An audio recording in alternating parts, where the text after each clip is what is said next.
Processed ఫుడ్స్లో చూసినట్టయితే కేవలం calories ఉంటాయి, ఎటువంటి న్యూట్రియంట్స్ అన్నవి ఉండనే ఉండవు. అంటే ఖాళీ క్యాలరీస్ మన ఒంట్లోకి వెళ్ళి కొవ్వుగా మారి నడుం చుట్టూ పేరుకుపోవడం, మెడలో పేరుకుపోవడం ఇవన్నీ జరుగుతుంటాయి. అలా ఒబెసిటీ అన్నది కూడా ఈ ప్రాసెస్డ్ ఫుడ్స్ వలన అవుతుంది. ఈ ఎక్స్ట్రా ఫ్యాట్ ఏదైతే ఉందో, ఎక్స్ట్రా బరువు ఏదైతే ఉందో అదంతా కూడా మనకి ఎక్స్ట్రా లోడ్ అవ్వడం వల్ల గుండె మీద లోడ్ పెరుగుతుంది, కిడ్నీస్ మీద లోడ్ పెరుగుతుంది, మోకాళ్ళ మీద బరువు కింద లోడ్ పెరుగుతుంది. అలా అన్ని ఆర్గన్స్ కూడా పాడవడం అనేది జరుగుతుంది.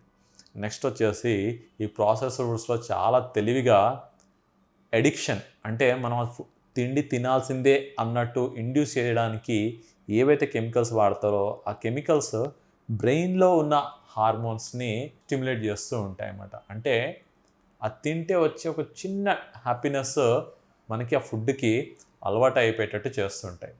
అండ్ నెక్స్ట్ వచ్చేసి ఈ ప్రాసెస్డ్ ఫుడ్స్లో ఫైబర్ అంటూ ఏమీ ఉండదు. అంటే మనకి ఈ కాయగూరల్లో, వెజిటేబుల్స్లో ఉండే ఫైబర్ ఏది కూడా ఈ ప్రాసెస్డ్ ఫుడ్స్లో ఉండదు. మీరు చూసినట్టయితే ఎప్పుడన్నా ఈ పిజ్జాస్ కానీ, ఈ బర్గర్లు కానీ, ఈ మైదా పిండి తాలూకు వస్తువులు ఏమైనా తిన్నప్పుడు కడుపు అంతా ఒక రకమైన హెవీనెస్గా ఉండి తేన్పులు ఎక్కువ రావడం, నెక్స్ట్ డే మోషన్ ఫ్రీగా పాస్ అవ్వకపోవడం ఇవన్నీ కూడా చూస్తుంటాం.